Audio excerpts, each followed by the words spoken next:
ক্ষমতা পেয়ে বিএনপি জনগণের সাথে রাজনীতি শুরু করেছে বলে অভিযোগ করেছে জাতীয় নাগরিক পার্টি এনসিপি। এর ফলাফল ভালো হবে না বলে হুঁশিয়ারি দিয়েছেন দলটির নেতারা।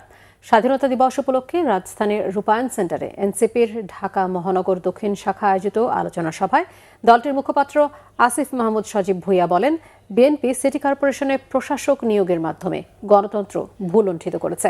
তার মতে, সাংবিধানিক ধারা অব্যাহত থাকলে 2029 সালে নির্বাচন হবার কথা। দেশে জ্বালানি তেল সংকটের জন্য বিএনপিকে দায়ী করেন তিনি। এ সময় এনসিপির যুগ্ম আহ্বায়ক সারওয়ার তুষার মোহাম্মদ শাহাবুদ্দিনকে এখনও রাষ্ট্রপতি রাখায় সরকারের সমালোচনা করেন। অভিযোগ করেন, ক্ষমতায় এসে বিএনপি গণভোট বাস্তবায়ন করছে না, সংসদীয় স্বৈরতন্ত্র কায়েমের চেষ্টা চালাচ্ছে। গণভোট জুলাই সনদ বাস্তবায়নের দাবি জানান এনসিপি নেতারা। যাকে ক্যান্ডিডেট করবেন তাকেই মেয়রের সিটে বসে রাখছেন। মেয়র সিটে বসে আমি মেয়র ইলেকশন করলে আর বাকিদের তো ইলেকশন করার কোনো প্রয়োজন নেই, তাহলে এই রেজাল্ট আগে থেকেই ডিসাইডেড।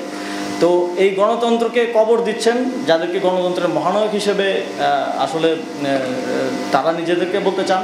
তো আমরা তাদেরকে বলতে চাই যে আপনারা আসলে গণতন্ত্রের হত্যাকারী। এবং মিনিস্ট্রিতে যিনি বসে আছেন, বিশেষ করে বিএনপির মহাসচিব, তার তত্ত্বাবধানে যেহেতু এগুলো হচ্ছে, তো তাদের যে গণতন্ত্রের জন্য লড়াই, এটা আমাদের এখন এটা আসলে প্রশ্নবিদ্ধ হচ্ছে এবং মনে হচ্ছে যে জাস্ট এটা ক্ষমতার জন্য লড়াই ছিল। ক্ষমতা যার কাছে, তার আসলে গণতন্ত্রের প্রয়োজন নাই।